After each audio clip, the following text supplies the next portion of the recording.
Bismillahirrahmanirrahim. Assalamualaikum warahmatullahi wabarakatuh.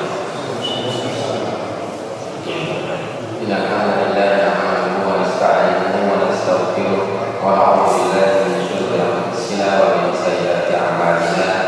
May yahdihillahu fala mudilla lahu wa may yudlil fala hadiya lahu. Asyhadu an la ilaha illallah wahdahu la syarika lahu wa asyhadu anna Muhammadan abduhu wa rasuluh. Qala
di dalam ayat ini jemaah sekalian, bismillah, bapak-bapak sekalian yang mudah-mudahan dirahmati Allah Subhanahu wa taala.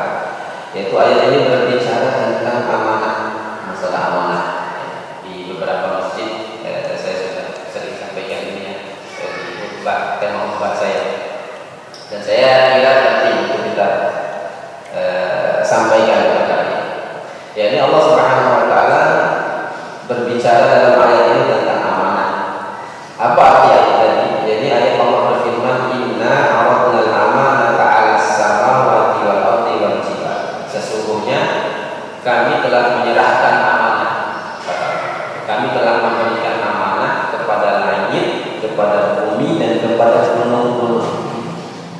Jadi amanah itu sudah diberikan oleh Allah kepada langit, bumi, dan gunung-gunung.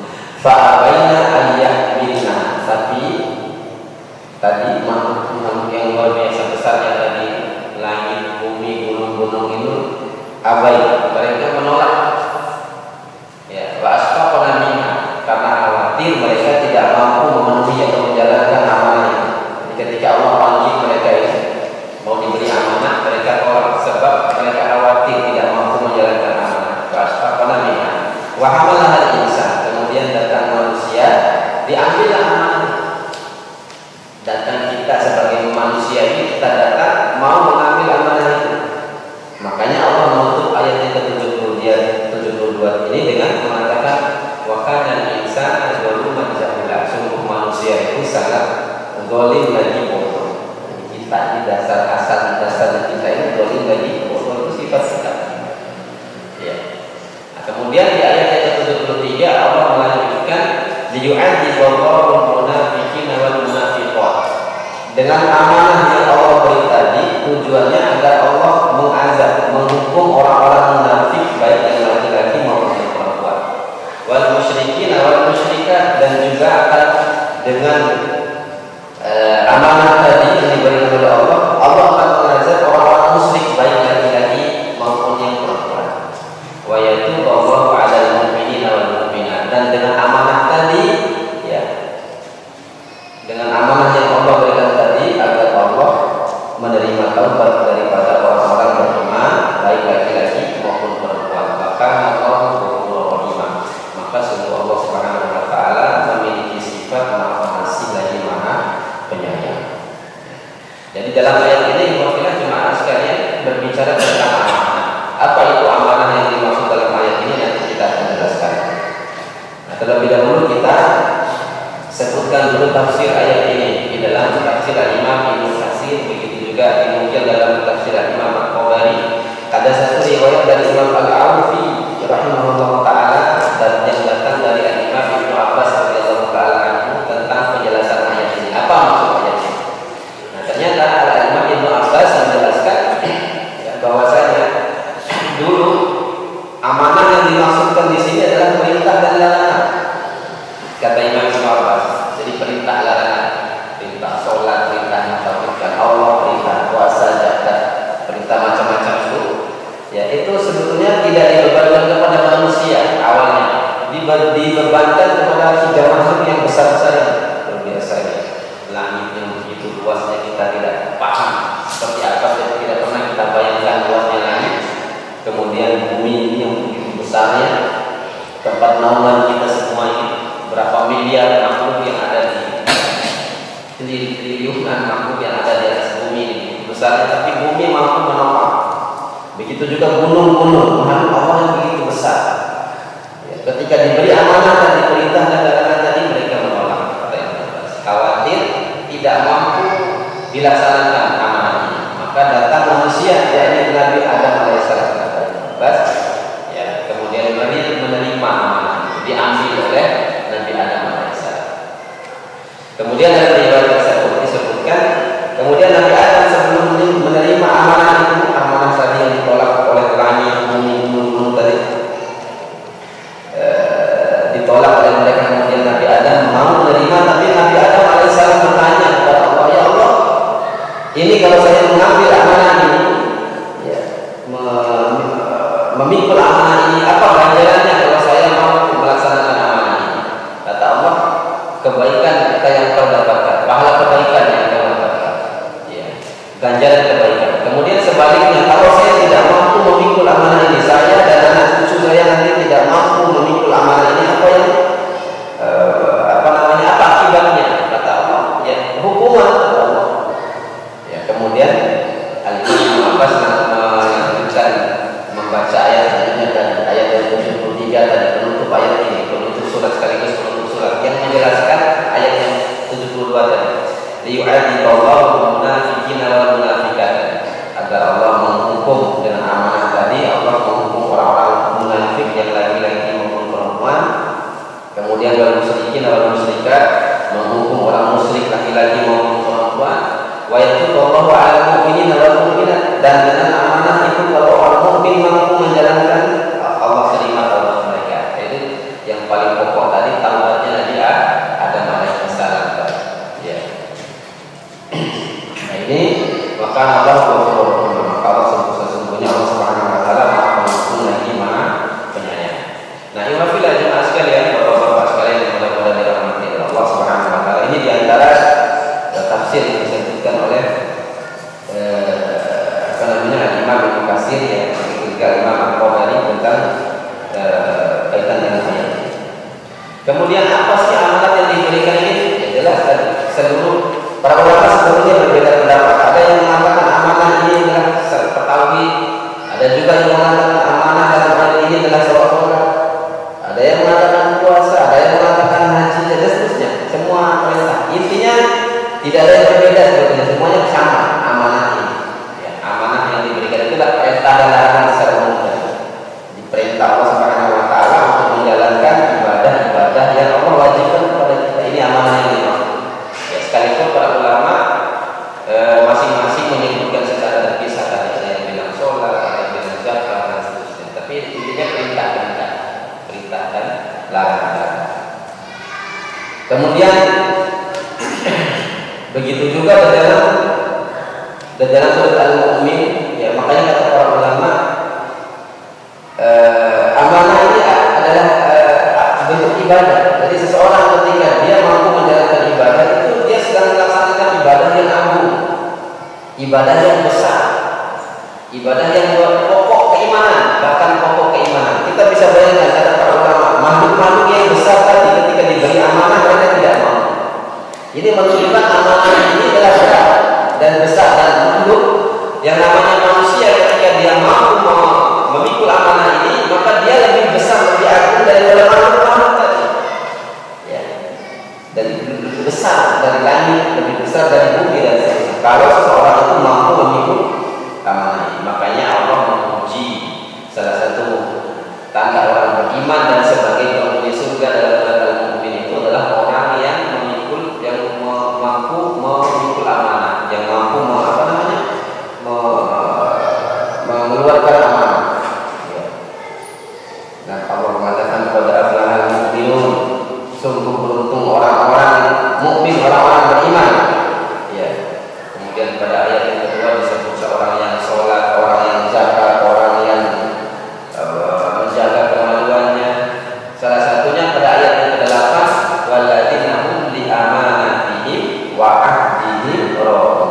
Ya, dari orang mukmin juga yang beruntung itu tidak hanya tadi yang melaksanakan sholat, menunaikan zakat dan sebagainya, tapi juga orang yang walladzina li amanatihim wa ahdihim ra'un. Itu orang yang mampu menunaikan amanah dan mereka mampu menunaikan janji-janji yang mereka ucapkan.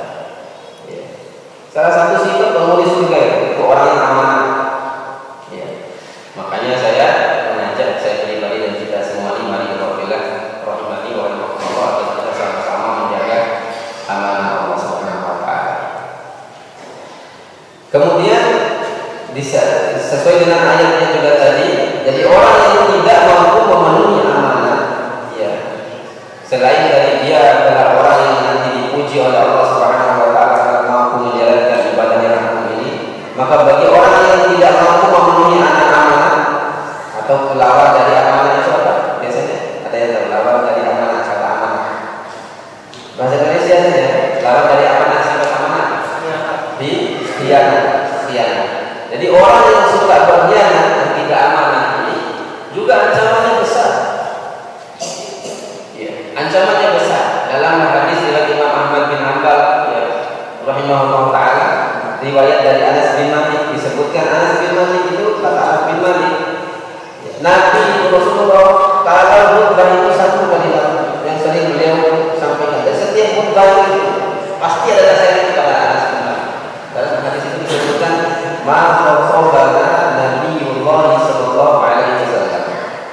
tidaklah Nabi Muhammad SAW berkhutbah di hadapan kami illa qala, kecuali selalu mengatakan la imana liman la amanata lahu wa la dina liman la ahda lahu. Ini khutbahnya Nabi di kata Anas bin Malik. Setiap kali berkhutbah pasti pesan ini pasti selalu diulang-ulang, disampaikan oleh Nabi setiap khutbahnya. Apa artinya dalam khutbah ini? Nabi mengatakan la imana liman la amanata lahu, tidak ada iman bagi orang yang tidak amanah. Dinafikan keimanan. Tidak ada iman bagi orang yang tidak amanah. Wala dina liman la ahda lahu, dan tidak ada agama bagi orang yang suka ingkar janji. Jadi tidak memenuhi janji, tidak ada agama. Sudah lengkap ya. Sudah tidak ada iman, tidak ada agama lagi, ada Islam. Ini ancaman yang besar, menunjukkan orang yang tidak mampu amanah, tidak memenuhi amanah dan suka ingkar janji itu, ancamannya tidak ada iman, tidak ada agama. Ya. Dalam hadis yang lain Nabi mengatakan ayatul munafik salat. Ini korelasi dengan ayat hadis tadi. Ada 3 tanda-tanda orang munafik. Tidak haddatsa kadzaba, apabila dia berbicara dia berdusta. Ya. Wa idza khasama ghadab, apabila dia berselisih pendapat dia bercurang. Ya. Wa idza tumina khana, dan apabila diberi amanah maka dia berkhianat. Cocok dengan hadis ini. Ya, kalau hadis yang pertama kita baca tadi, Rasulullah menafikan keimanan, menafikan agama. Pada hadis yang kedua yang saya baca tadi, Rasulullah menjelaskan sifat orang munafik. Cocok juga. Ya, dan salah satunya adalah tidak amanah dan juga ingkar janji, tidak memenuhi janji. Ini diantara ancaman. Jadi selain berita gembira bagi orang-orang yang mampu menunaikan amanah juga Allah Subhanahu Wa Taala, dan Rasulullah SAW mengancam bagi kita kalau kita tidak mau memenuhi amanah. Nah, amanah ini adalah perkara yang besar di sisi Allah Subhanahu Wa Taala dan Rasulullah. Kemudian para ulama yang ketika menjelaskan tentang masalah amanah ini, ada yang membagi amanah itu menjadi 4, ada yang menjadi sampai 6, ada yang menjadi sampai 8. Tapi mereka ini kenapa berbeda-beda? Karena mereka mengambil hadis per hadis, ayat per ayat yang kaitan dengan masalah amanah ini. Tapi kalau saya simpulkan, ya, saya sendiri menyimpulkan dari setelah ketika membaca tulisan para ulama ini, ya, intinya 2 saja.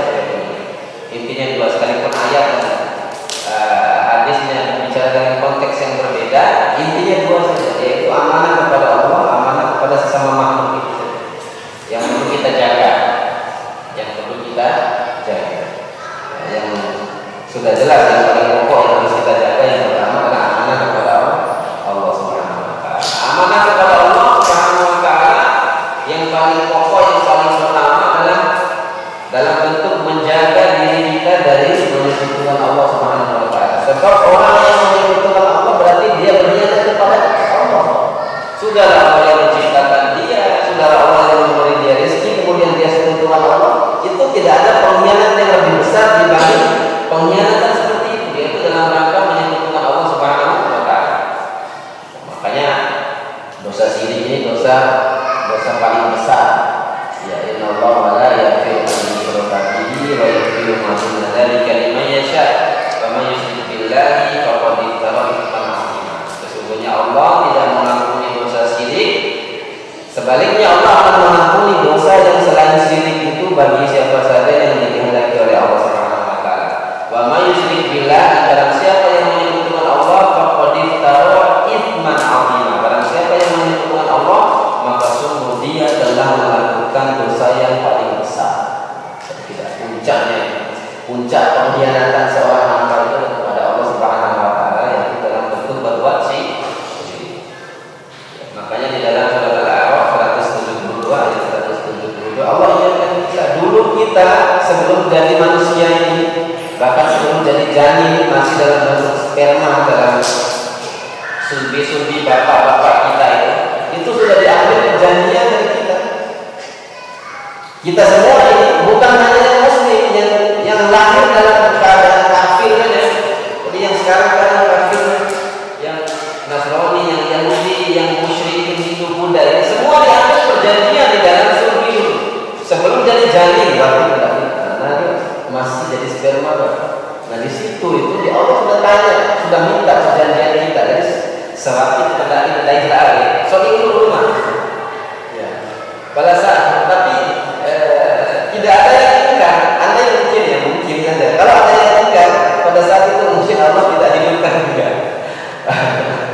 Tapi kalau sudah dia tidak akan mengakui kerubian Allah, maka Allah hidupkan. Ini digambarkan oleh Allah dalam surat Al-A'raf ayat 72. Allah Subhanahu wa taala berfirman, "Wa idh akhadha rabbuka min bani Adama min zuhurihim dzurriyyatahum wa ashhadahum 'ala anfusihim alastu birabbikum qalu bala syahidna." Ya. An taqulu yaumal qiyamati inna kunna an hadza ghafilin. Sudah ditanya oleh Allah. Sudah diminta persaksian oleh Allah Subhanahu wa taala. Apa kata Allah dalam ayat ini? Wa idh akhadha rabbuka min bani Adama min zuhurihim dzurriyyatahum alastu birabbikum. Ketika Allah Subhanahu wa taala mengambil perjanjian dari anak-anak keturunan Adam ketika mereka masih disulbi bapak mereka. Apa pertanyaannya itu? Alastu birabbikum, bukankah aku Rabb kalian? Rabb kalian. Jadi Rabb itu dari Rabbilah jemaah sekalian. Rabb itu kalau ada terjemahkan dengan Tuhan kurang lengkap. Rabb ini maknanya lebih dari itu. Karena Tuhan itu kalau dalam makna kita Tuhan itu hanya sebatas zat yang disembah saja. Ya, zat yang disembah. Sedangkan yang disembah ini banyak. Nah, tapi Rabb itu maknanya banyak. Surat Al-Fatihah itu Alhamdulillahi Rabbil Alamin. Segala puji bagi Allah, Rabb seluruh alam. Rabb ini yang menciptakan, yang menghidupkan, yang mematikan, masuk makna Rabb, yang memberi rezeki, ya, masuk makna Rabb, yang mengatur seluruh alam ini masuk makna. Sedangkan Tuhan bisa jadi Tuhan itu hanya satu tugasnya, seperti Tuhan agama yang lain. Ada Tuhan yang atur angin, ada Tuhan yang atur hujan, ada Tuhan yang atur matahari, banyak Tuhan mereka. Tapi tidak dengan kalau Rabb ini Allah punya sifat rububiyah. Nah ternyata pada saat itu Allah tanya, alastu birabbikum, bukankah aku ini Rabb kalian? Kita semua, sekali lagi saya katakan, bukan hanya kita yang muslim sekarang ini, yang mereka yang lahir kafir saja juga bersaksi. Ya, luar biasa ya. Tapi kenyataannya ketika kita lahir ke dunia, umur dewasa, dan kita menyekutukan Allah Subhanahu wa taala, maka tidak ada pengkhianatan terbesar melebihi pengkhianatan yang besar. Ini yang pertama. Ya, jadi apa namanya tadi, sifat amanah kepada Allah yang pertama kata para ulama adalah dalam bentuk tidak menyekutukan Allah Subhanahu wa taala dalam segala jenis ibadah. Jadi apa saja ibadah, baik sholat, tidak boleh kita sujud sholat untuk selain Allah, sujud sholat kepada selain Allah. Tidak boleh kita bernazar kepada selain Allah. Tidak boleh kita menyembelih untuk selain Allah Subhanahu wa taala. Menyembelih untuk kerbau, menyembelih kerbau di bawah gunung, di laut, tidak boleh. Apa hukumnya? Karena itu menyekutukan Allah Subhanahu wa taala. Kemudian yang lain yang kedua juga termasuk amanah yang wajib dijalankan terhadap Allah Subhanahu wa taala. Para ulama menyebutkan sesuai dengan ayat ini adalah sholat. Sholat ini juga amanah Allah, amanah yang Allah berikan kepada kita. Jadi siapa yang melaksanakan sholat, maknanya dia telah memenuhi amanah ini. Ya. Berapa banyak kita yang lahir sebagai seorang muslim, ya, sebagai seorang Islam, ya. Tapi ya, masya Allah ya, dari sekian banyak manusia ini yang sholat cuma berapa saja? ya sholat cuma berapa saja? Ya, itu pun kalau istiqomah, belum lagi sudah sholat yang datang ke masjid lagi sedikit, ya. Lebih sedikit lagi. Di sholat ini banyak ibadah termasuk amanah Allah yang banyak kita sia-siakan. Ya, ada hiburan, lalu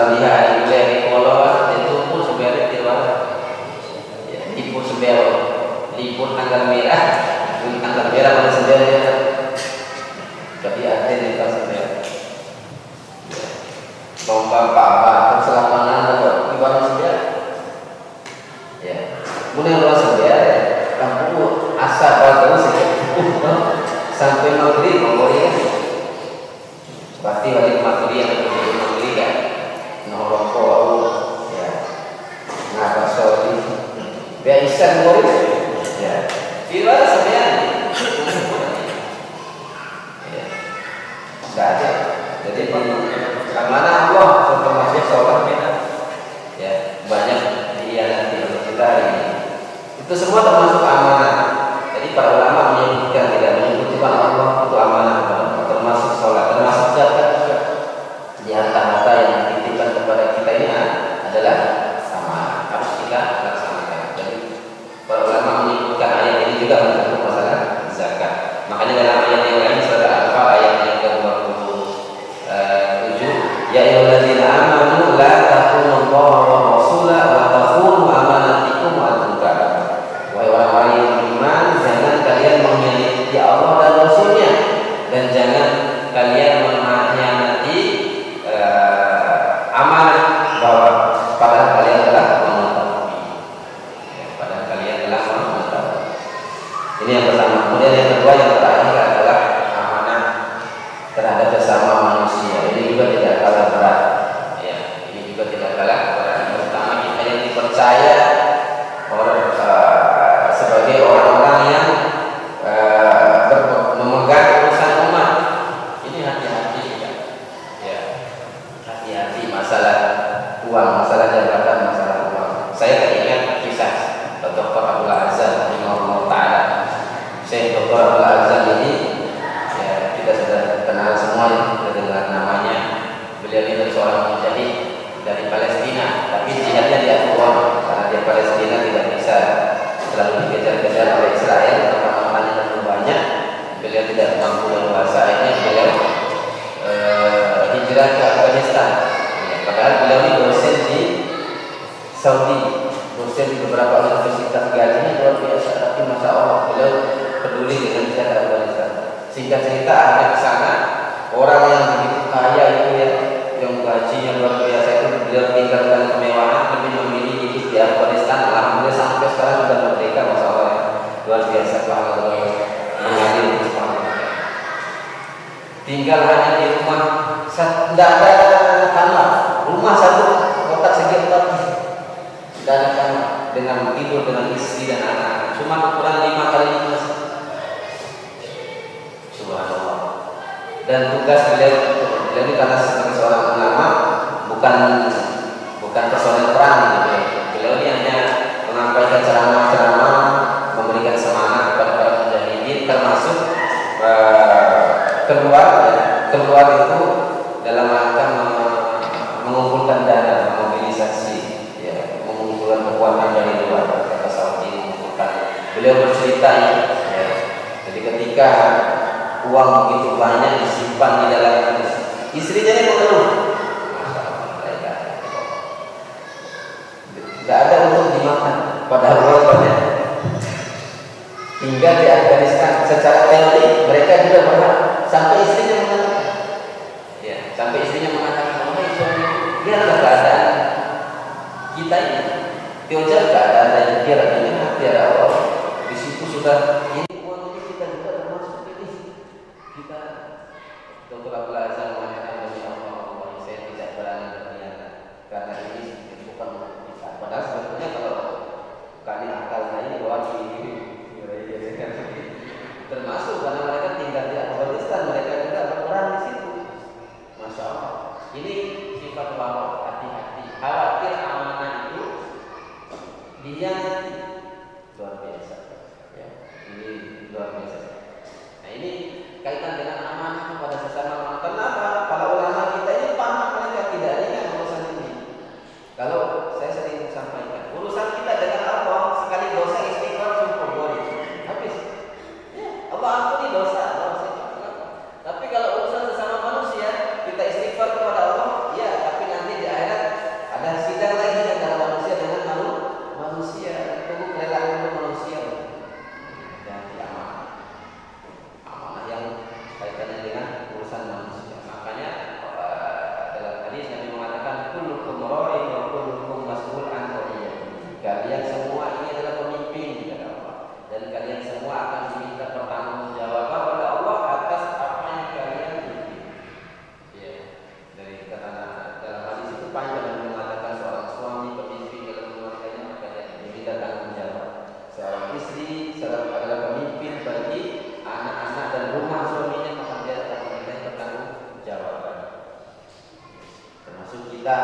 istri-istri kita, kepada anak-anak kita itu amanah.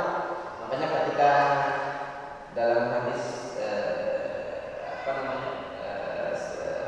akad, ya, hadis tentang akad, Nabi mengatakan ya kepada laki-laki, ya, khusus ketika mengambil seorang perempuan menjadi istri, Nabi mengatakan fa'akhadtumul amanata bi amanatillah, ya, wa akhadtumuhunna bi amanatillah, dan kalian itu mengambil perempuan itu sebagai istri-istri kalian dengan amanah Allah. Disebut amanah itu kalimatnya.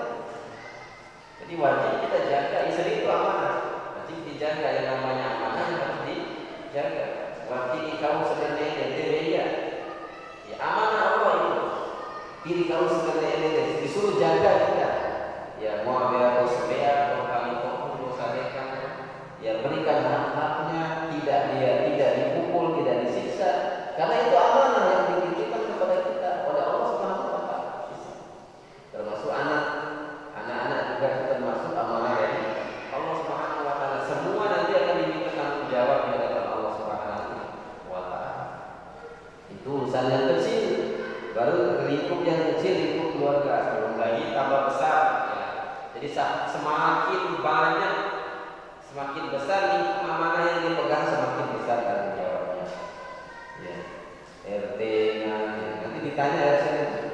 Ya, BLT bantuan tunai Amsyar Mageres. Barang RT. Aina keluar gas tahun jauh di kamar tadi. Boleh tahu barang keluarga PNS zakar itu nah dia tidak mana. Ya. Enggak joki-joki kira-kira. Keluar gas tahun itu. Mau resikonya hati-hati. Begitu juga LPM camat, semua ke atas sampai saking tinggi, saking besar jabatannya, semakin banyak orang yang diurus, semakin besar tanggung jawab di hadapan Allah, semakin besar. Maka sudah isya ya. Maka saya berwasiat kepada diri saya pribadi yang pertama ya, dan kita semua yang ada di sini, mari kita jaga amanah ini, berusaha sekuat mungkin menjadi pribadi-pribadi yang penuh dengan kehati-hatian, yang penuh dengan kehati-hatian. Para ulama-ulama dulu itu masya Allah ya, kita baca berarti ibu bisa ulama-ulama salah bahwa sama boleh tunggu gitu. Masya Allah. Ada yang bilang uangnya satu depok di pasar sudah jelas, kantungnya sudah jelas, sudah jelas jumlahnya, kantungnya juga kan bisa dikenali dari kantung berikatannya kalau orang-orang ya, dia cari di pasar ketemu, tapi dia buat lagi. Kalau ada lain manusia Allah.